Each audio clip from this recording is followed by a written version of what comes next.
On a Tuesday morning in early November, I was fixing the latch on my back gate when I heard tires crunching too fast up my gravel driveway.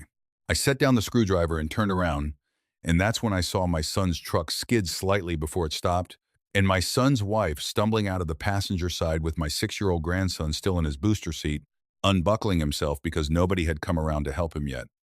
Rachel's face was the kind of pale that doesn't come from cold. Tommy's shoes didn't match.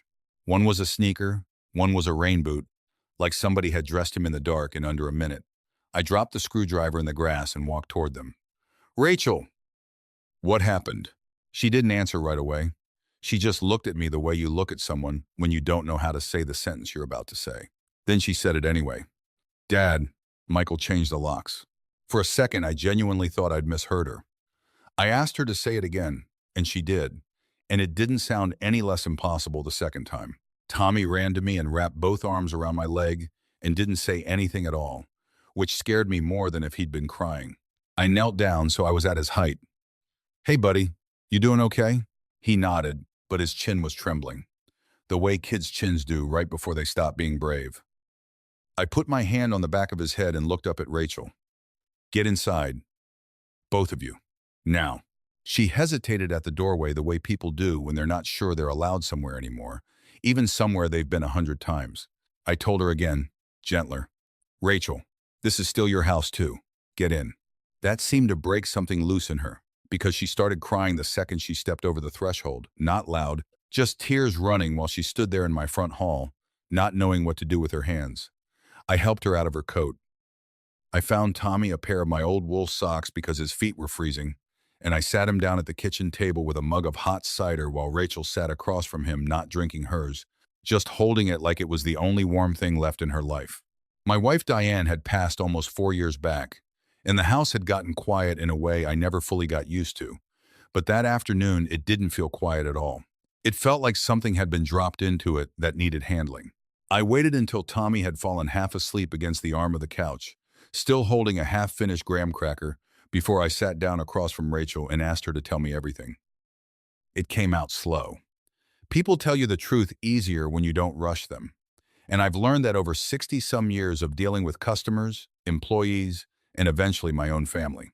Rachel wrapped both hands around her mug and started talking like she was afraid that if she stopped, she wouldn't be able to start again. "He told me last week he had a work trip, 3 days in Columbus." She laughed, but there wasn't anything funny in it. There was no work trip. I didn't say anything. I just waited. I found out because Tommy's teacher called me. Said Michael had come to pick him up early on Thursday, which was strange because Michael never does pickups. And when I asked him about it that night, he got quiet in a way he doesn't usually get, and I knew. I just knew. She looked at her cider like it might tell her something. Her name is Danielle. She works with him. I'd met her twice at company things. She always seemed nice. "How long?" He says 4 months. I believe it's longer.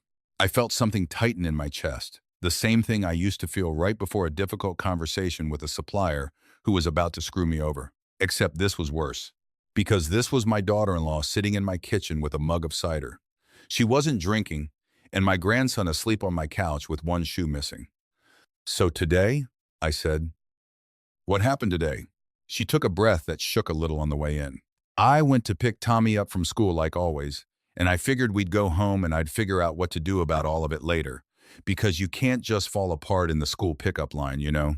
So we get home, and my key doesn't work. I thought maybe I was using the wrong one, so I tried it again, and it still didn't work. And then Michael opened the door from the inside, and behind him was Danielle, standing in my living room like she'd been there before, like she belonged there. "He let her into your house." He said it wasn't my house anymore. Said things had changed and I should have expected it.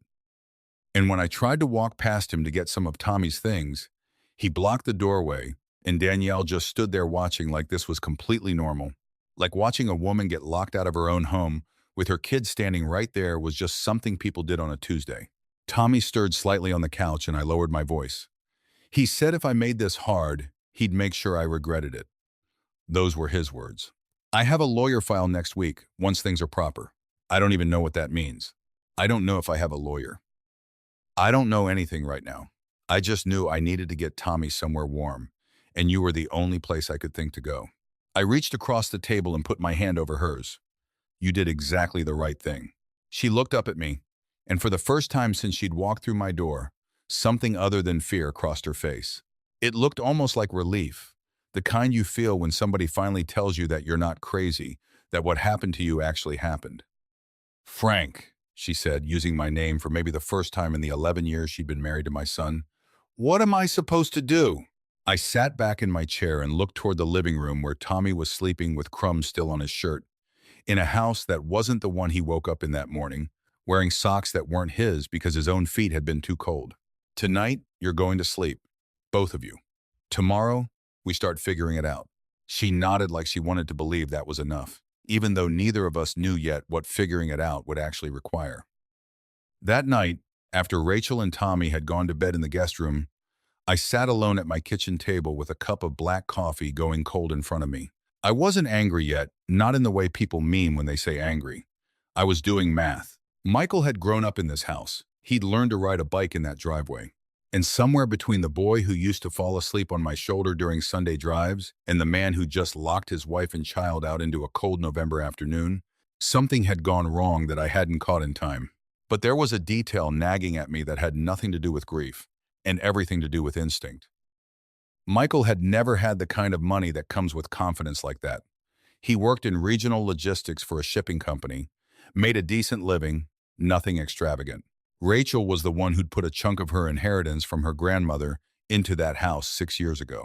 I remembered it clearly because I'd helped them move the down payment paperwork along, made a few calls to speed things up as a favor.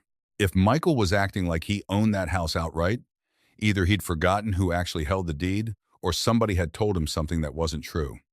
I didn't call a lawyer first. I called an old friend. Walter Higgins and I had known each other since before either of us had gray in our hair. We'd worked together decades back when I ran the plumbing supply business out on Route 9, and he'd since spent most of his career at the county recorder's office before retiring a few years ago. We still met for breakfast every couple of months at a diner off Route 30, the kind of place where the coffee's never great, but the company usually is. I called him that same night.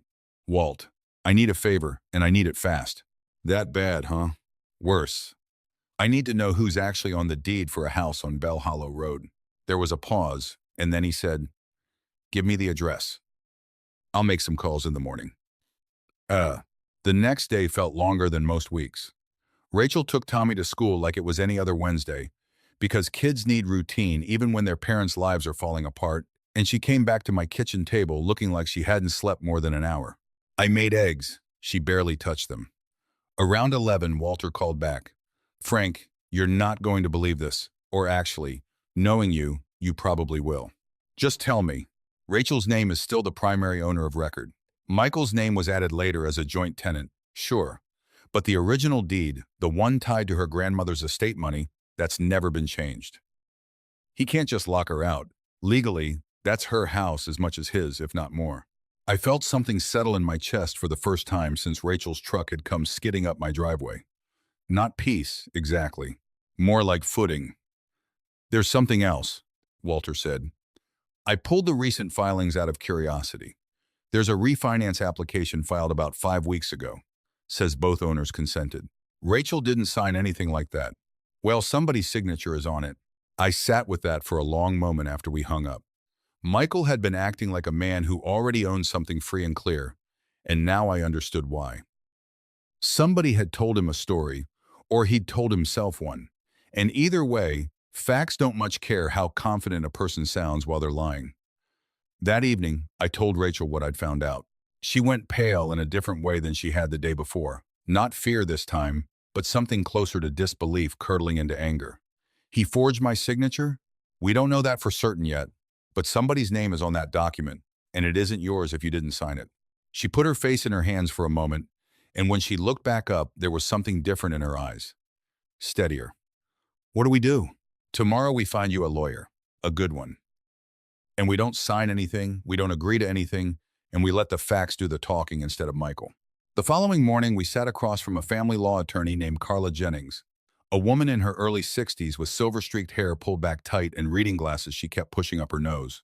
She had the calm, unhurried manner of someone who'd seen every version of this story and wasn't easily rattled by any of them. Tell me everything, she said. Don't leave anything out, even the parts that embarrass you. Rachel talked for almost 45 minutes. Carla took notes the entire time without interrupting. And when Rachel finally got to the part about the locked door and Danielle standing in the living room, Carla's pen paused for just a second before she kept writing. I want copies of every financial document you have access to, Carla said. Bank statements, mortgage paperwork, tax filings, anything with your name on it or that should have your name on it. Michael always handled the finances, Rachel admitted. I trusted him with it. I feel stupid saying that out loud.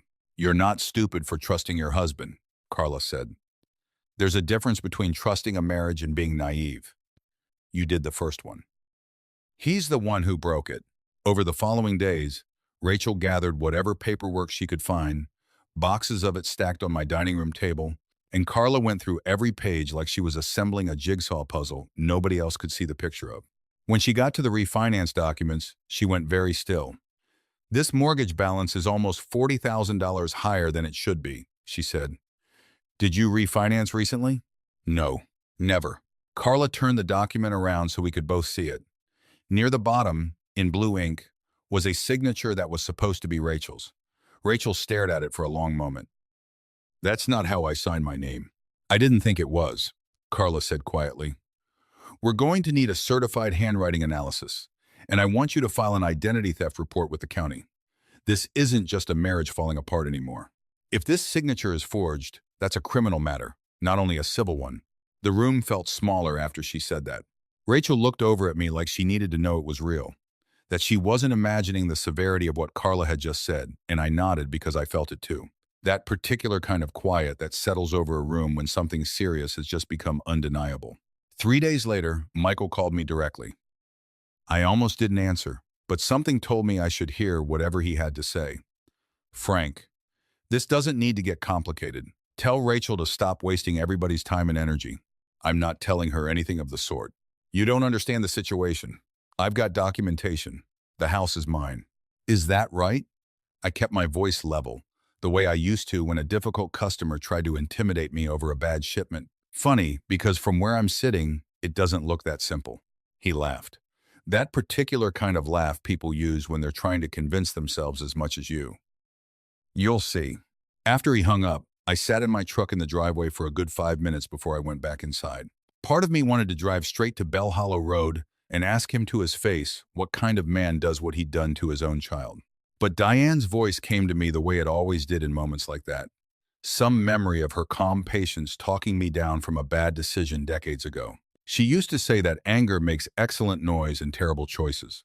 I sat with that until it settled, and then I went back inside and made coffee instead. The weeks that followed moved slower than I expected and faster than I was ready for, both at once. Rachel started seeing a counselor twice a week, something she resisted at first. I don't need therapy, she told me one evening while we cleaned up dinner dishes. I need my life back. Sometimes those aren't as separate as you think, I said, handing her another plate to dry. She admitted a few weeks later that it was helping, not because it undid what had happened, but because it kept her from believing the parts of the story where she blamed herself for not seeing it sooner. Tommy had his own way of carrying it. The first time I accidentally let the screen door slam behind me, he flinched so hard he dropped the toy truck he'd been holding and went quiet in a way that 6-year-olds usually aren't. Rachel crouched down next to him and asked what was wrong, and he wouldn't answer for a long moment. And then he said quietly that he thought someone was locking us out again. I had to step out onto the porch after that, because a boy his age shouldn't know what that fear feels like, shouldn't have a reason to flinch at a closing door. Around the beginning of December, Carla called us in for an update. I want to prepare you both for something, she said, and neither of us liked the sound of that. Michael's retained new counsel, someone experienced. His name is Peter Voss. The name meant something to me. I'd heard it around town before, mostly in reference to contentious business disputes he'd handled for people with more money than sense. He's expensive, Carla said, and he's good. His strategy so far is that Rachel signed the refinance willingly and simply doesn't remember doing so. That's absurd, Rachel said. I agree. But absurd claims still have to be disproven, and that takes time. The handwriting expert's report came back a week later, suggesting the signature was likely forged, though the word likely sat uncomfortably with all of us, because likely isn't the same as certain, and Voss's strategy depended entirely on that gap. Rachel grew quieter during that stretch, not defeated exactly, but tired in a way that worried me. One Saturday, I ran into Michael at the hardware store, of all places, standing near the paint section laughing with another man like his life hadn't cracked wide open at all. He saw me and gave a little wave, almost smug, like none of it touched him. I don't remember consciously deciding to walk toward him, but somehow I was standing closer before I'd thought it through. "Frank," he was still smiling. "Everything good?" I didn't answer right away. For one long, dangerous second, I pictured grabbing him by the collar of that expensive jacket and asking him what kind of father lets his own son flinch at closing doors. Instead, Diane's voice came to me again, the way it always seemed to arrive right when I needed it most. She used to say that the moment you lose your composure, you hand the other person exactly what they wanted. I turned and walked out of the store without buying what I'd come for. My hands were shaking the whole drive home. That night, I told Rachel what had almost happened. She looked at me for a long moment and said quietly, "I'm glad you didn't." "So am I." In mid-December, Carla called with a different tone in her voice, something between curious and cautious. "Can you both come in? There's someone here you should meet." When Rachel and I walked into the conference room, a woman was already seated at the table, and it took me a second to place her. Danielle. She looked nothing like the composed woman Rachel had described, standing in the living room that first day. Her hair wasn't done. She looked like she hadn't slept properly in a while. She looked at Rachel first. "I'm sorry." Rachel didn't respond immediately, and Danielle nodded like she'd expected that. Then she opened a folder and slid it toward Carla. "I brought everything. Text messages, bank transfers, emails." Carla started going through the pages slowly, and the room grew quieter with every one she turned. "I didn't come here because I suddenly grew a conscience," Danielle said. "I came because I found out he'd been lying to me too." "About what?" I asked. "He told me the refinance money was from selling some property he owned before the marriage. He told me you too." She glanced at Rachel. "We're already separated in every way that mattered, that the marriage was basically over on paper only." Her voice cracked slightly. "I believed him. I should have asked more questions." "I didn't." Rachel finally spoke. "No, you should have. There wasn't any shouting in that room, just two women sitting across from each other, one of them carrying fresh wounds and the other carrying regret, and somehow that quiet was heavier than yelling would have been." 3 days after that meeting, Carla called again, and this time she skipped the small talk entirely. "They're issuing a warrant." I sat down at my kitchen table without quite meaning to. "For forgery?" "Forgery and mortgage fraud, both." The bank's internal investigation corroborated enough irregularities that the county prosecutor is moving forward. That evening, Rachel called me from the other room where she'd been putting Tommy to bed, her voice cracking in a way I hadn't heard yet, different from the fear of that first day. "Dad, they arrested him." I looked out my kitchen window at the first hard frost sitting on the grass and felt something in my chest finally loosen, just slightly, for the first time in over a month. By late January, the criminal case and the divorce had become two separate tracks moving forward at their own pace. Voss fought hard on every point he could find, but once the handwriting analysis, the bank's internal records, and Danielle's testimony were laid side by side, the picture that emerged was difficult for anyone to argue against.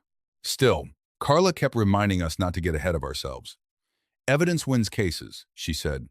"Confidence doesn't." And Michael had spent this entire ordeal running on confidence alone. The hearing for temporary custody, property, and financial matters was scheduled for a Thursday morning at the county courthouse. Rachel barely slept the night before.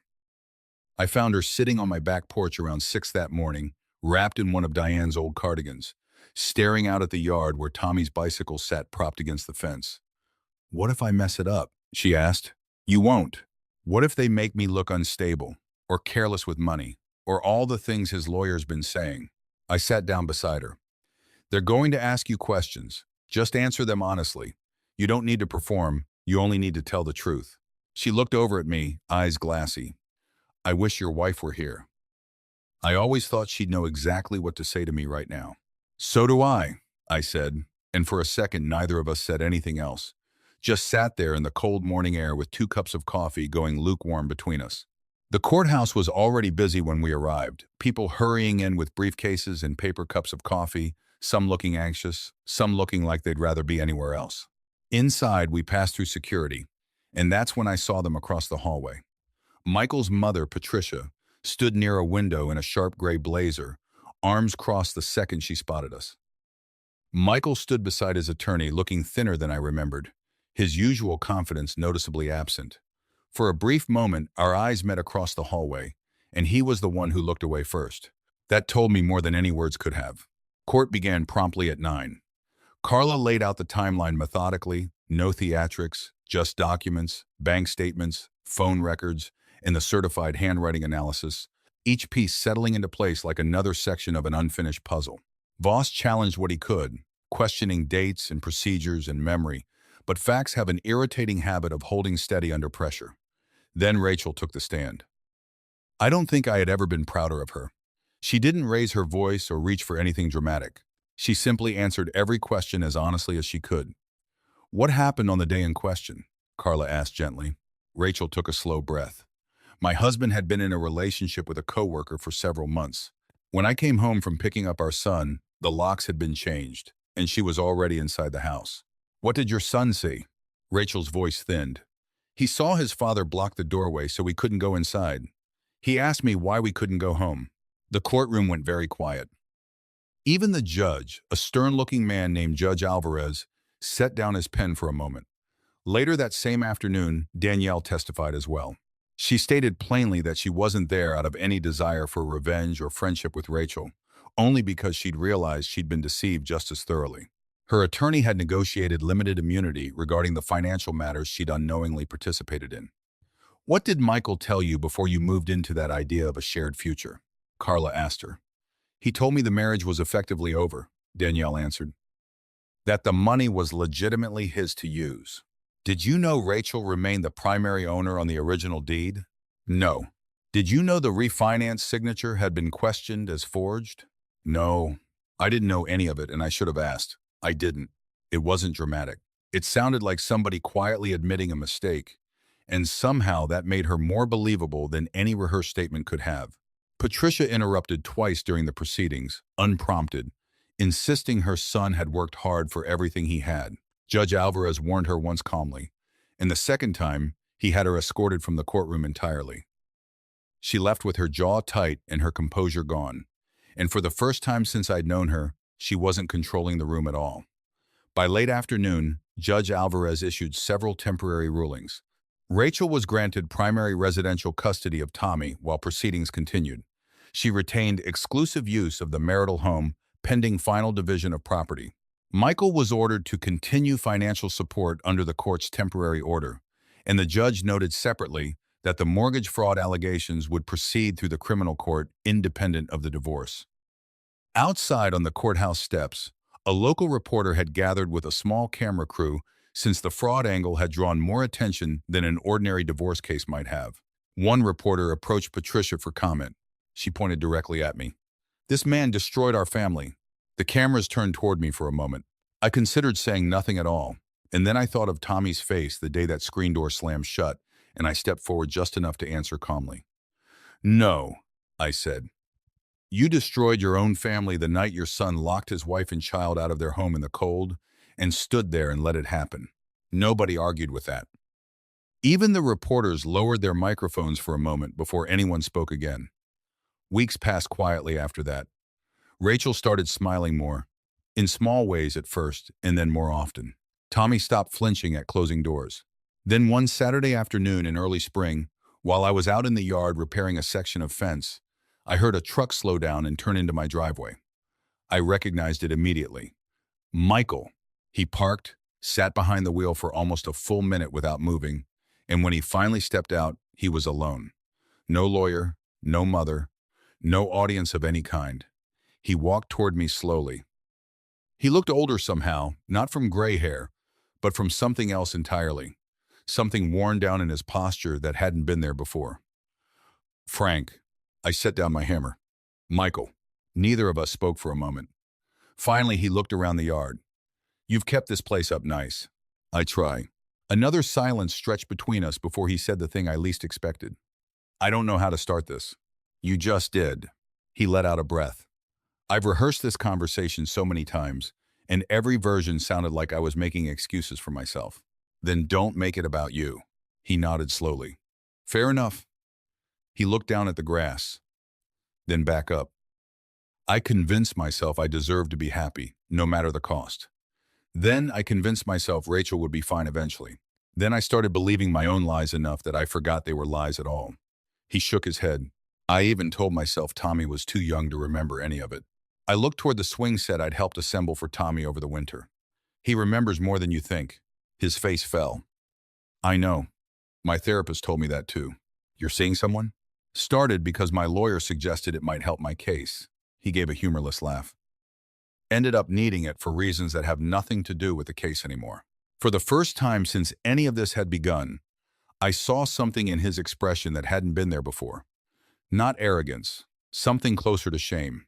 He reached into his jacket and pulled out a folded piece of paper. I wrote this for Rachel. I don't expect her to read it right away, or ever, honestly. I took it without unfolding it. That's her decision to make. I know.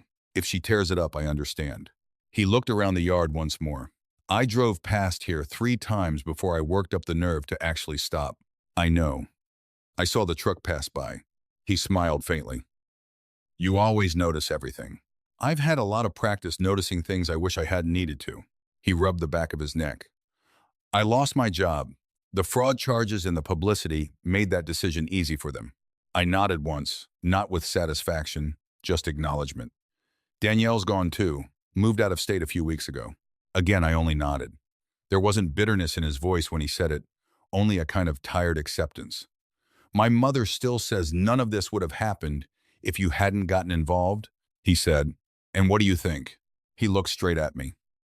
I think she has to believe that, because admitting the truth would mean admitting she helped tear apart her own family.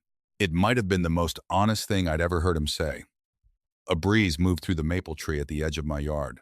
Somewhere down the road, someone was running a lawnmower for the first time that season. Life kept moving forward the way it always does, whether you're ready for it or not. I came for one more reason, he said. I want to be a better father. Not because a judge ordered visitation, and not because my lawyer thinks it looks good on paper. He paused, his voice tightening. Because I keep hearing Tommy ask why we couldn't go home.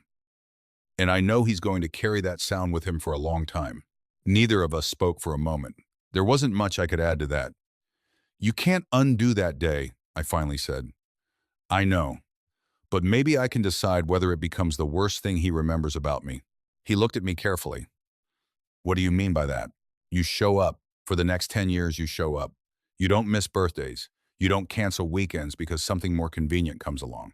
You tell the truth even when it's inconvenient, and you pay your support without turning it into an argument every time.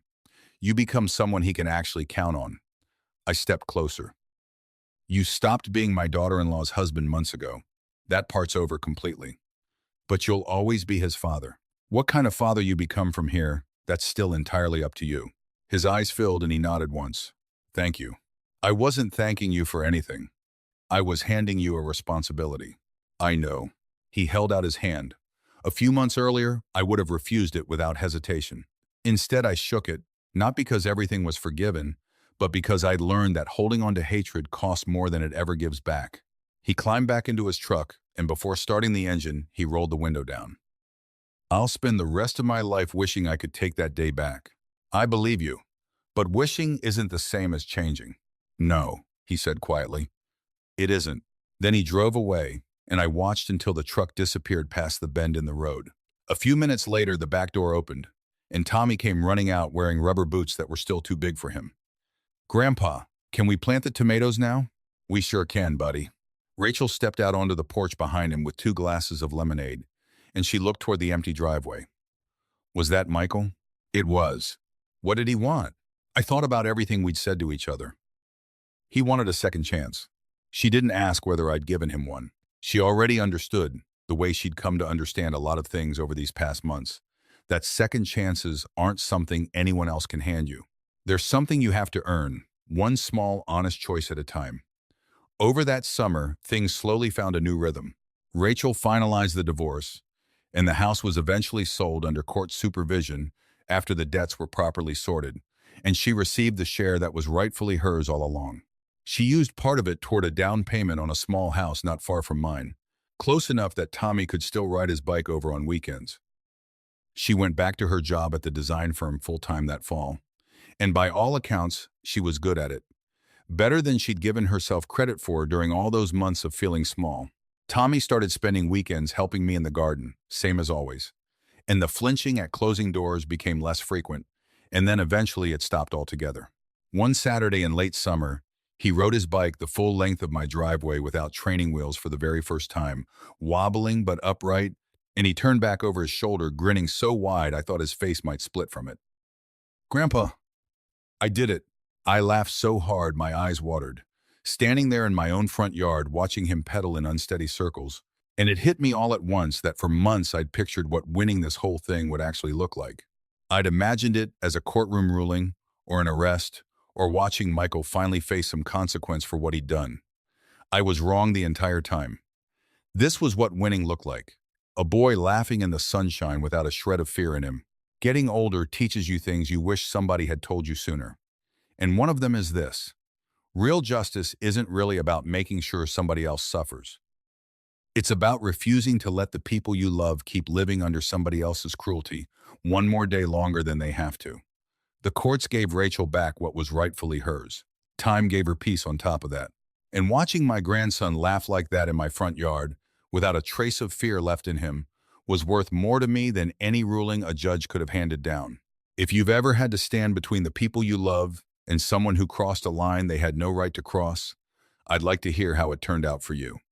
Thank you for spending this time with me today. I hope you and everyone you love find your way back to a little piece of your own. Sometimes the strongest love doesn't shout, it just shows up quietly with warm socks and a cup of cider, ready to listen without rushing anyone. Rachel didn't need someone to fight her battle for her, just someone steady enough to stand beside her while she found her own footing. That's the real gift we give the people we love. Not rescue, but presence. Show up. Keep showing up. That's enough. A small note for you. This story was written and fictionalized by AI for entertainment purposes, while also hoping to share a genuine, positive life lesson with you.